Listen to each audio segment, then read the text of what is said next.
जय हिंद दोस्तों। CRR learning platform पे आपका स्वागत है। आज हम पढ़ेंगे नेक्स्ट चैप्टर, भारत में रेलवे का विकास। ठीक है, और उसका क्या प्रभाव पड़ा भारत पे, इसके बारे में हम पढ़ेंगे। भारत में रेलवे का विकास तथा उसका प्रभाव। सबसे पहले देखते हैं हम कि विश्व में सबसे पहले ट्रेन कहाँ पर चली थी। आप देखेंगे औद्योगिकरण का समय चल रहा था। औद्योगिकरण का समय चल रहा था। औद्योगिकरण औद्योगिक करें। सबसे पहले औद्योगिकरण कहाँ पर हुआ था? सबसे पहले इंग्लैंड में हुआ था।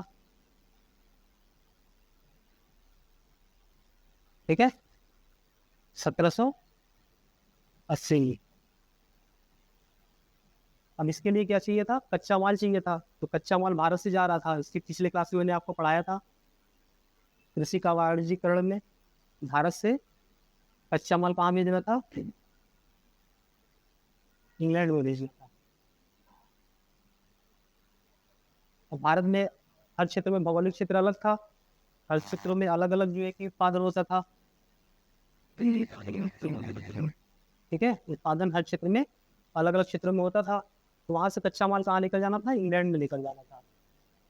तो इंग्लैंड में ले जाने के लिए सबसे पहले क्या करेंगे? बंदरगाह पे लेकर जाएंगे। कच्चे माल कहाँ लेकर जाएंगे? बंदरगाह पे लेकर जाएंगे। तो बंदरगाह पे ले जाने के लिए क्या हो? अच्छी सुविधा हो, किससे जो है कि ज़्यादा से ज़्यादा माल पहुँचाया जाए बंदरगाह पे, जिससे कि शिप में लोड हो सके और इंग्लैंड पहुँच सके। तो इसके लिए क्या होगा? रेलवे का विकास करते हैं। रेलवे का विकास करते हैं।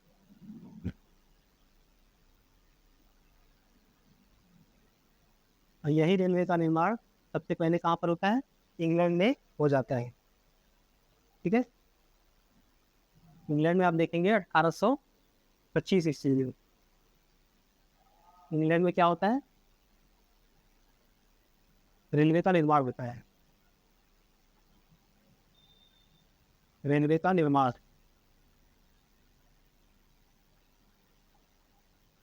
रेलवे का निर्माण 1825 में। और देखेंगे ये डार्लिंगटन से डार्लिंगटन से स्टॉकटन स्टॉकटन तक ये चलती है। कौन सी ट्रेन? 1825 वाला लंदन में। लंदन में सबसे पहली ट्रेन चलती है। और कहाँ से कहाँ के बीच चलती है? डार्लिंगटन से स्टॉकटन तक, क्योंकि बीच में पहला ट्रेन चलता है 1825 में। उसके बाद भारत में देखते हैं। ये तो इंग्लैंड का हो गया। भारत में कौन सा चलता है? जिसे स्लाइड था आपका,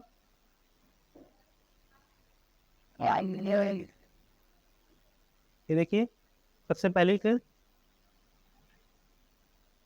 सबसे पहली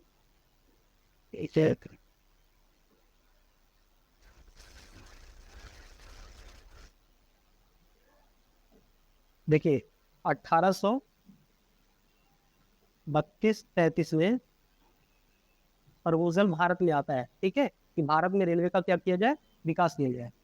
भारत में रेलवे का निर्माण, भारत में रेलवे का निर्माण।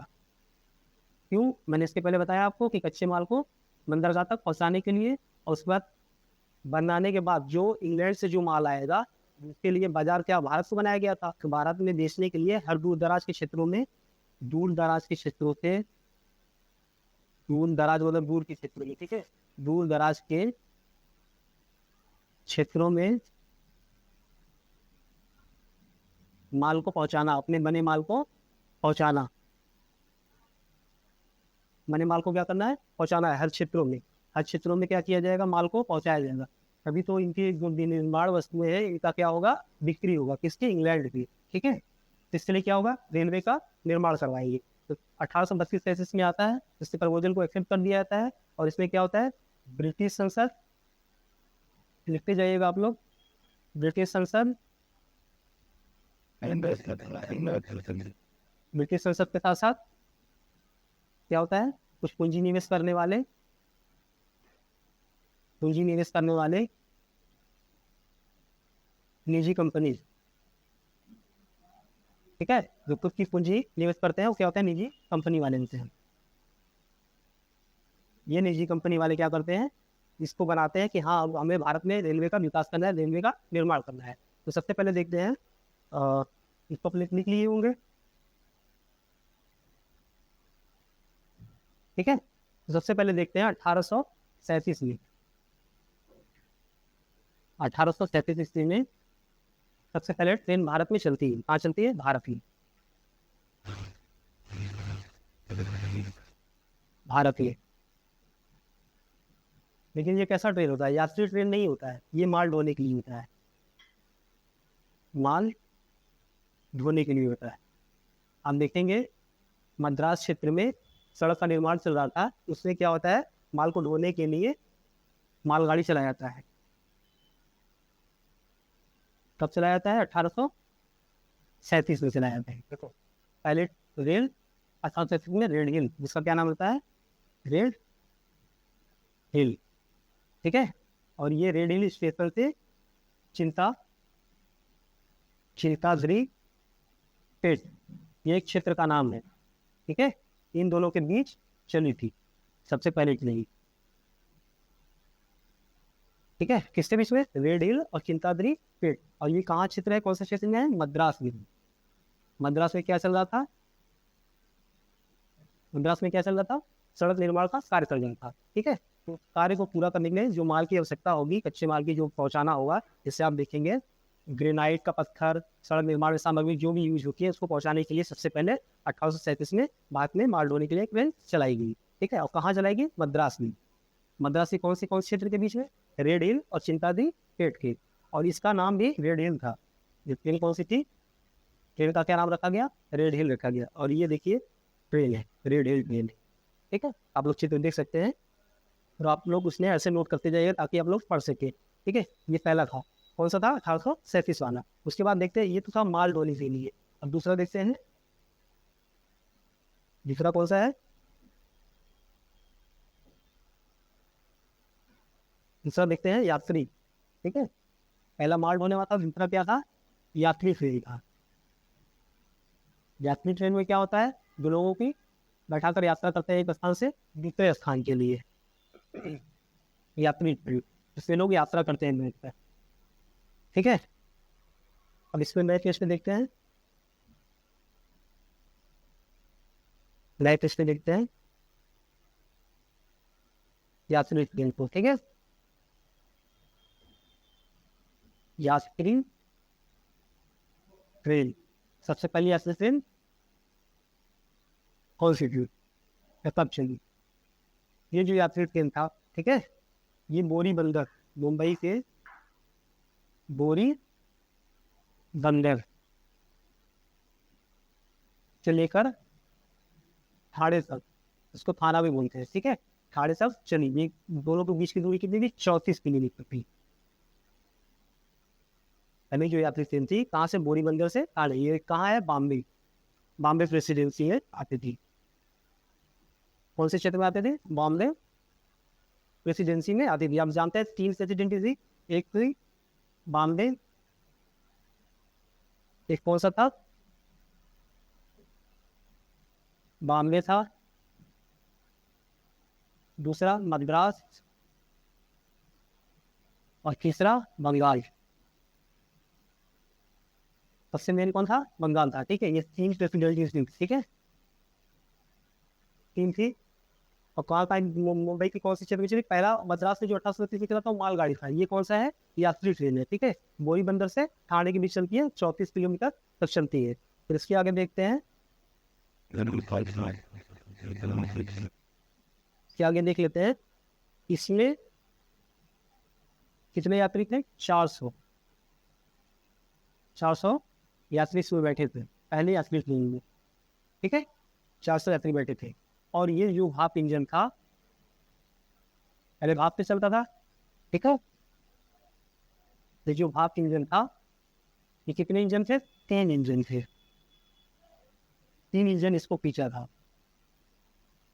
कितने इंजन पीछे थे, 3 इंजन पीछे थे। और 3 इंजन कौन कौन से थे, एक था साहिब, दूसरा था सिंध,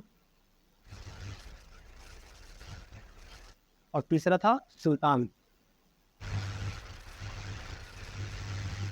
ठीक है, पहला शाही, सिंध और सुल्तान, ये तीन भाप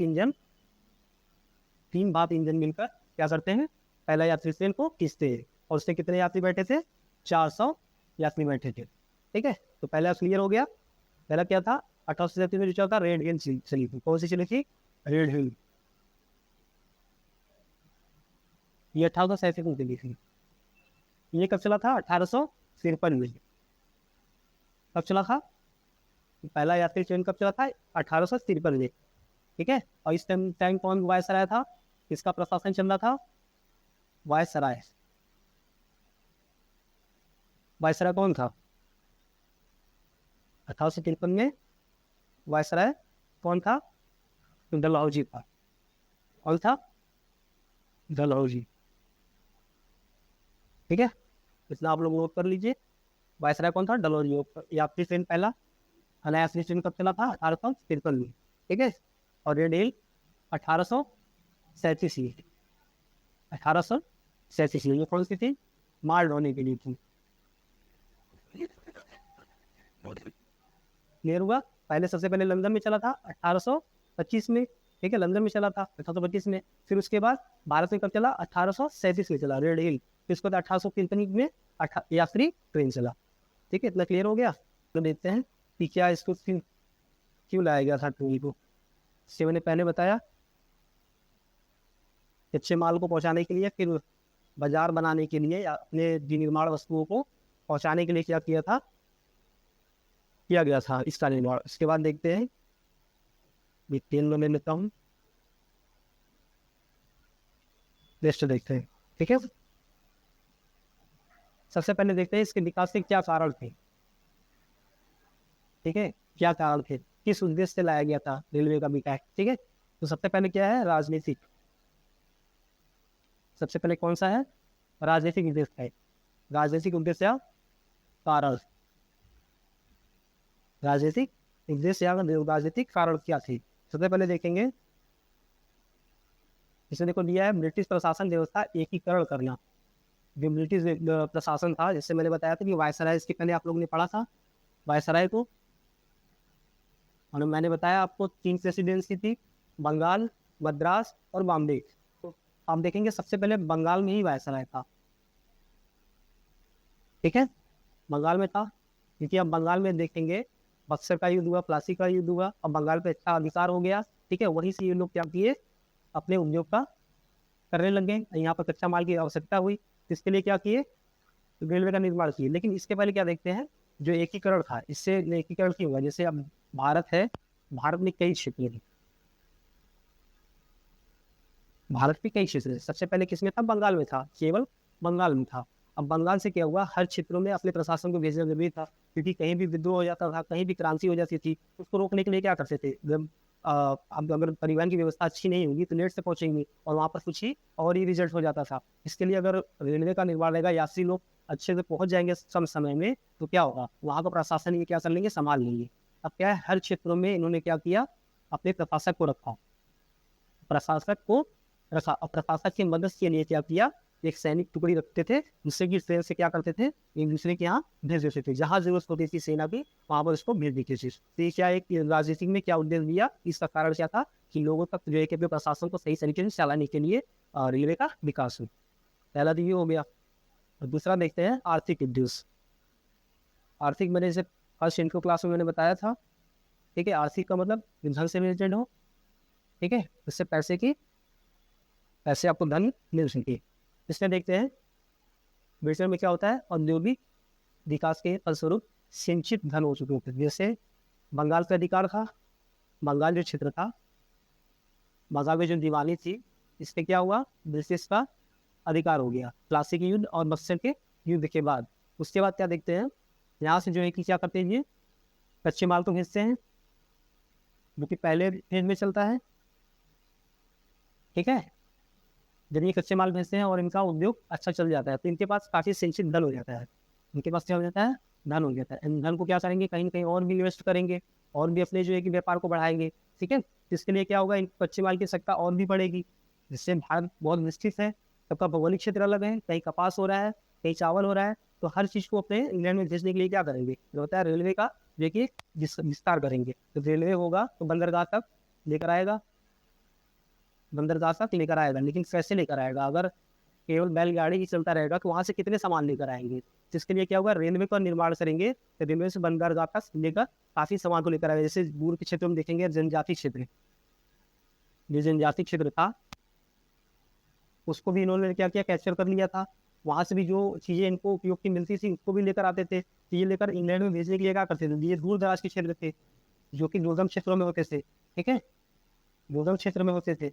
अब इनको वहाँ से लाने के लिए क्या करते थे, इसकी व्यवस्था होनी चाहिए कि परिवहन अच्छा रहेगा तो हम लोगों को जो है कि जितना भी कच्चे माल वगैरह होंगे जो अब तक बंगाल से जा रहा था वो पूरे भारत से अलग अलग क्षेत्रों से लेकिन बंदरगाह तक लेकर आएंगे, फिर वहाँ से ब्रिटेन पहुँचाएंगे। ये था इनका आर्थिक उद्देश्य। ठीक है, तीसरा देखते हैं सामाजिक या धार्मिक उद्देश्य। सामाजिक या धार्मिक उद्देश्य, और समाज में आपको पता है कि वर्ण व्यवस्था लागू था, ऊंच नीच की भावना थी, तो लोगों में क्या था, एक दूसरे के पास बैठ नहीं सकते थे। ठीक है, एक दूसरे के पास बैठ नहीं सकते थे, छुआछूत था, छुआछूत की भावना थी। अब इनको छुआछूत खत्म करना था, लेकिन किसके लिए कर, अपने लिए नहीं, इनको सॉरी हमारे लिए नहीं, ये अपने लिए कर रहे थे, क्योंकि इनको क्या करना था, भारत एक बाजार बना लिए थे, भारत को अपने निर्माण का बाजार बना लिए थे। क्योंकि यहाँ पर अगर लोग थोड़ा सा शिक्षित होंगे, थोड़ा सा ये सारी चीज़ें खत्म रहेंगी, तभी हमारे सामान को खरीदेंगे। कैसे कर लेंगे, अगर इनके अंदर यही सारी चीज़ें रहेंगी, ये कभी एक दूसरे को देख के पहन नहीं देंगे। ऊंचे कास्ट के लोग जो होते हैं, छोटे लोग को जो है कपड़े भी नहीं पहनने देते थे अच्छे से। ठीक है, तो ये सारी चीज़ें क्या होती थी, सामाजिक में आती थी। ठीक है, इसको रोकने के लिए उन्होंने क्या किया, रेलवे का एक निर्माण हुआ जब, इससे क्या हुआ, जो रेलवे की सीट होती है आप देखेंगे आसपास नहीं होता है। ठीक है, अब इससे क्या है, कोई भी बैठेगा, चाहे बड़े कास्ट का हो चाहे छोटे कास्ट का हो, ये सामाजिक अंतर को कहीं ना कहीं खत्म करेगा। ठीक है, परिणाम में भी देखेंगे कि ये अंतर समाप्त होगा। ठीक है, चाहे बड़े कास्ट को चाहे छोटे कास्ट को, सब आसपास नहीं बैठेंगे, अछूत की भावना थोड़ा थोड़ा कम होगा। फिर उसके बाद देखेंगे जो इसमें दिया है धार्मिक का, अब धार्मिक का देखेंगे तो मैंने बताया बाजार बनाने के लिए सारी चीज़ें ये कर रहे हैं अपना। तो आप देखेंगे 1813 में एक चार्टर एक्ट आता है, एक चार्टर एक्ट आता है। इस चार्टर एक्ट में ये एक नियम बनाते हैं कि यहाँ पर भारत में जो मिशनरी होते हैं, मिशनरी आप अपने धर्म का प्रचार कर सकते हैं। मिशनरी, मिशनरी कौन होते थे, जो ईसाई धर्म का प्रचार करते थे। मिशनरी ये क्या करते थे, अपने धर्म का प्रचार करते थे। ये अपने धर्म का प्रचार क्यों कर रहे हैं, लोगों को ईसाई में कन्वर्ट कर रहे हैं, ईसाई बनाएंगे इनको, ताकि ये इनके तरह पहनावा हो सके, इनकी तरह सोच हो सके और इनके सामान को ये खरीद सके। ये क्या था, धार्मिक उद्देश्य था। ठीक है, तो ये जब आएंगे मिशनरी, ये दूर दराज तक कैसे क्षेत्रों में पहुंचेंगे, क्योंकि ज्यादातर आप देखेंगे गाँव में लोग क्या करते थे, अनपढ़ होते थे। ठीक है, तो उनके तक पहुंचाना जो है कि क्या था, रेलवे का अगर विकास हो जाएगा तो रोज लोग क्या करेंगे, जो है कि अलग अलग क्षेत्रों में जाएंगे रेलवे के माध्यम से और दूर दराज के क्षेत्र में पहुंच जाएंगे, वहां से भी जो है कि ईसाई धर्म को प्रचार कर लेंगे। ये था 1813 का चार्टर एक्ट, जो कि धार्मिक उद्देश्य को पूर्ति करता था। ठीक है, नेक्स्ट देखते हैं।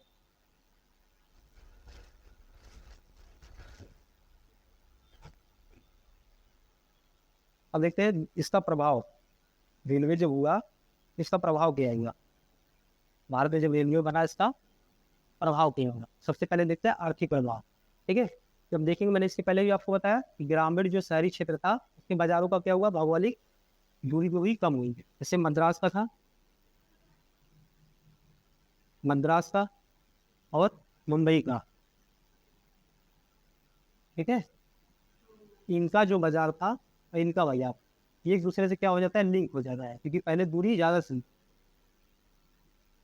क्या था, दूरी ज़्यादा थी। अब ये भौगोलिक दूरी क्या हुआ, रेलवे के विकास से कम हो गया। अब इनका जो जो यहाँ पर जो चीज़ें होती थी, जो वस्तु यहाँ पर होती थी, अब यहाँ पर भी पहुँच जाएगी आसानी से, और यहाँ की वस्तु जो थी वो यहाँ पर पहुँच जाएगी, होगा। ठीक है, इनका वस्तु यहाँ पर पहुँच रहा है और इनका वस्तु यहाँ पर पहुँच रहा है। पहले ये चीज़ें नहीं हो पाती थी। ठीक है, इनका जो वस्तु यहीं तक सीमित रह जाता था और इनका वस्तु यहीं तक सीमित रह जाता था। ऐसे बहुत सारे जो क्षेत्र थे, सब में यही रूल था कि वहाँ का क्षेत्र वो दूसरे मंडी तक पहुंच ही नहीं पाता था, और उसका जो है कि फालतू यूज होता था, कोई मतलब नहीं निकलता था, सड़ जाती थी चीजें।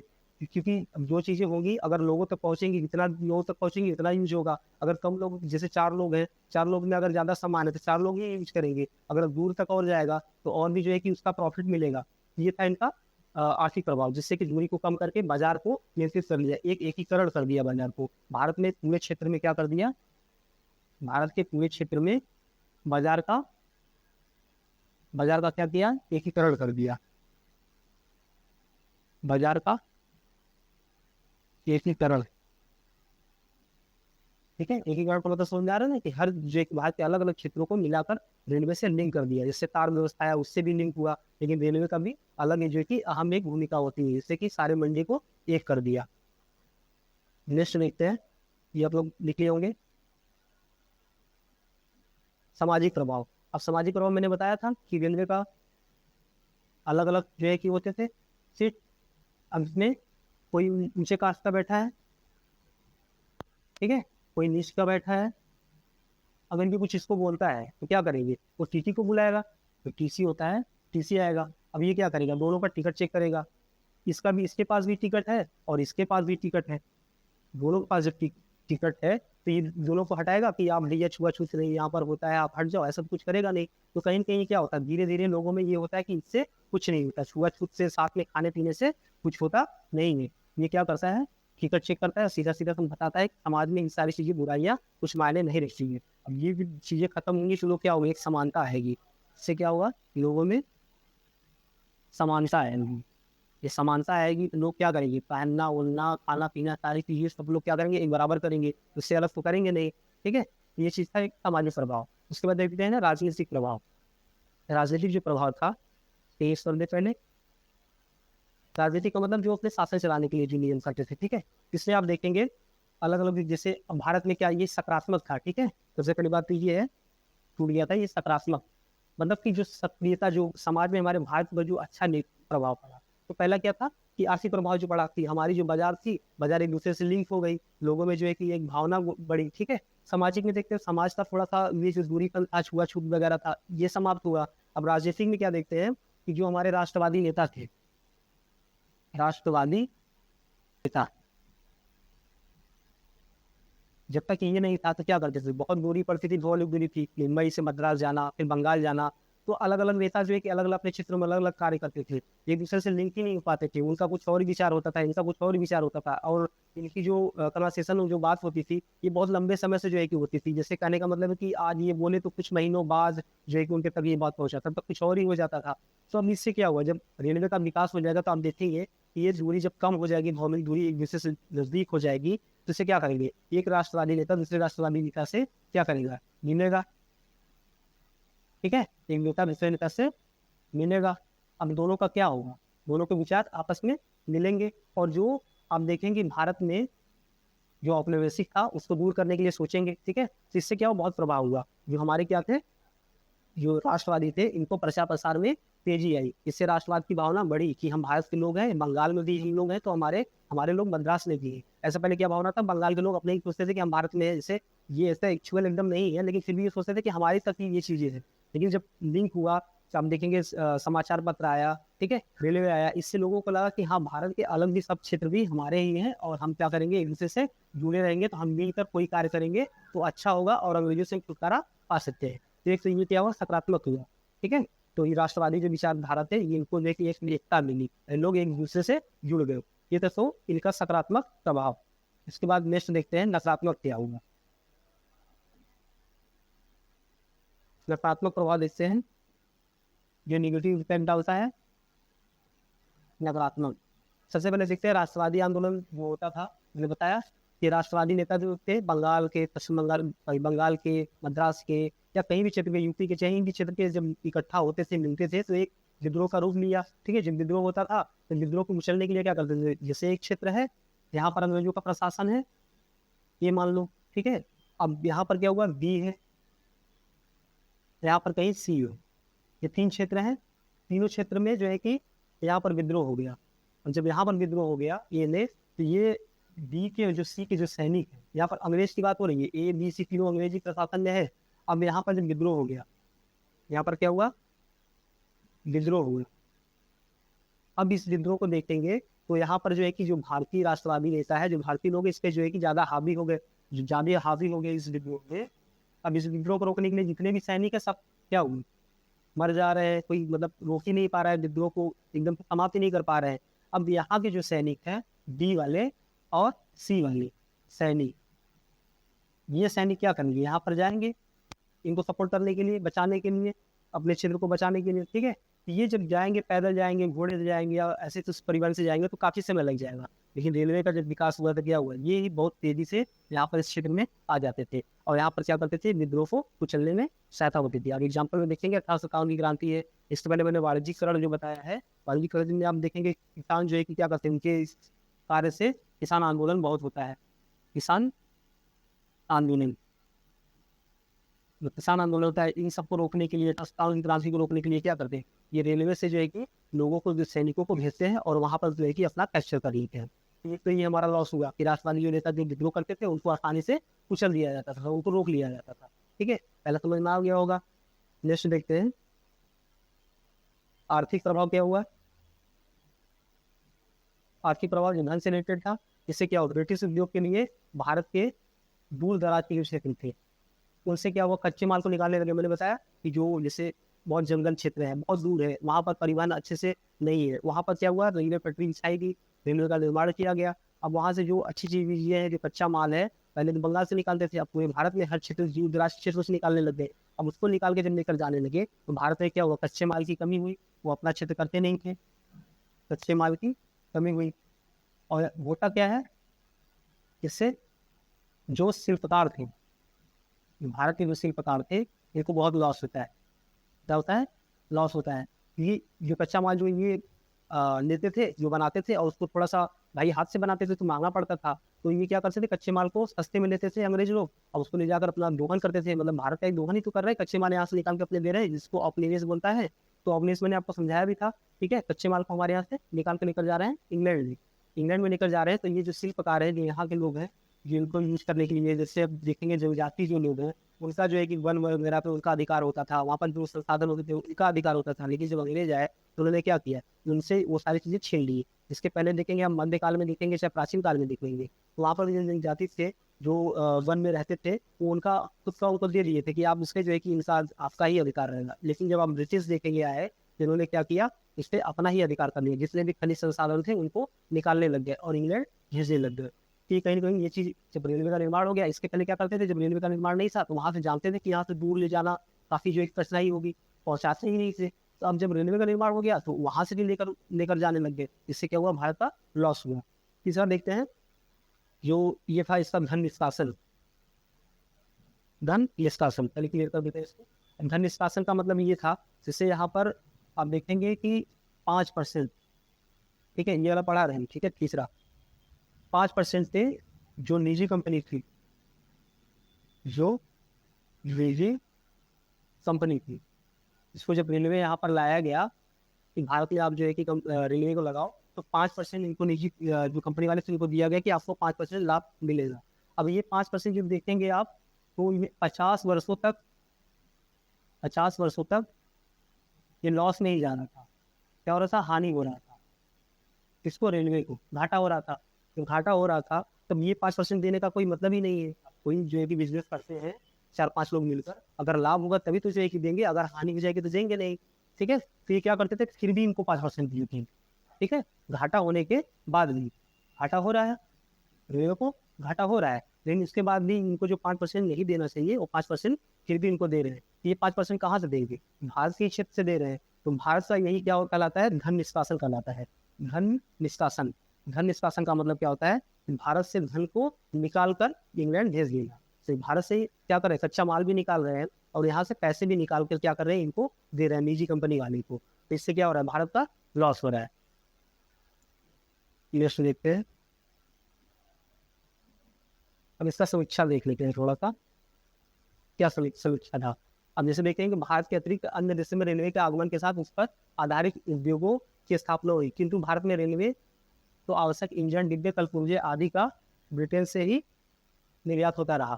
कहने का मतलब ये है, जब रेलवे का निर्माण शुरू हुआ, रेलवे का निर्माण, अब इस निर्माण करने के लिए क्या करेंगे, वस्तुओं की आवश्यकता होगी।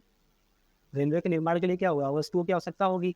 जो आवश्यकता होगी वस्तुएं, तो भारत में ही अगर लगता आवश्यक वस्तुएं, ये आवश्यक वस्तुएं क्या हुई, अगर भारत में ही कंपनी लगती किसी चीज़ के लिए, कल पुर्जे वगैरह जो भी जरूरत होती, अगर भारत में लगता तो भारत को लाभ होता। अगर भारत में कंपनियाँ लगती, फैक्ट्रियाँ लगती, भारत में अगर फैक्ट्री लगती तो भारत को क्या होता, भारत का विकास होता, रोजगार मिलता। लेकिन क्या हुआ, भारत में न लग के कहाँ लगता है, ब्रिटेन में। ब्रिटेन की जितने भी, पहले ब्रिटेन में ही चली थी, ब्रिटेन की जो फैक्ट्री थी ये ब्रिटेन से ही क्या करते थे, ब्रिटेन से ही लेकर आते थे। भारत में कंपनी खुलकर कहाँ से लेते थे, ब्रिटेन से ही लेते थे, ब्रिटेन से निर्यात करते थे। निर्यात का मतलब मंगाना, ठीक है। भारत में न करके, भारत में नहीं लगा, इसको क्या करते हैं, ऐसे काट दी, ठीक है। भारत में फैक्ट्री न लगाकर क्या करते हैं, ब्रिटेन से निर्यात करते हैं। तो भारत को फिर भी लॉस हो रहा है, क्योंकि हमारे यहाँ तो अगर रेलवे का निर्माण हो रहा है तो हम फैक्ट्री लगाएंगे, हमारे यहाँ विकास होगा। लेकिन ऐसा कुछ नहीं होता है। ब्रिटेन से जितने भी जरूरत की चीज़ें होती है, कर्बूजे होते हैं, वो कहाँ से मंगाते हैं, ब्रिटेन से मंगाते हैं। एक तो ये था। दूसरा क्या था कि अगर कोई कंपनी भारत में लग रही है, इसके लिए अगर भारत में कोई कंपनी लग भी रही है,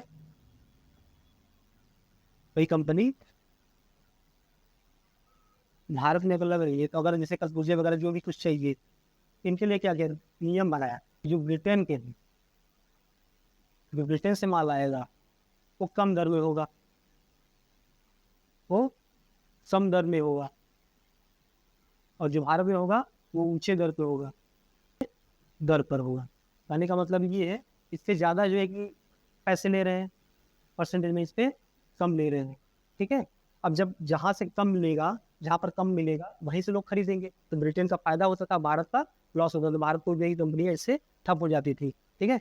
ये आज का सेशन था आपका, रेलवे का विकास और उसका प्रभाव। बाकी आप कुछ चीज़ें जो आपको मटेरियल दिया जाएगा उसको पढ़ने के अलावा अगर आप बुक पढ़ते हैं तो भी आप पढ़िए, ठीक है। इसको समझने के बाद अगर ये आपको क्लियर हो जाएगा तो आप बुक पढ़ेंगे, आपको सारी चीज़ें समझ में आएगी। आज का सेशन यही था, ये इसके बाद देखेंगे नेक्स्ट क्लास। Thank you.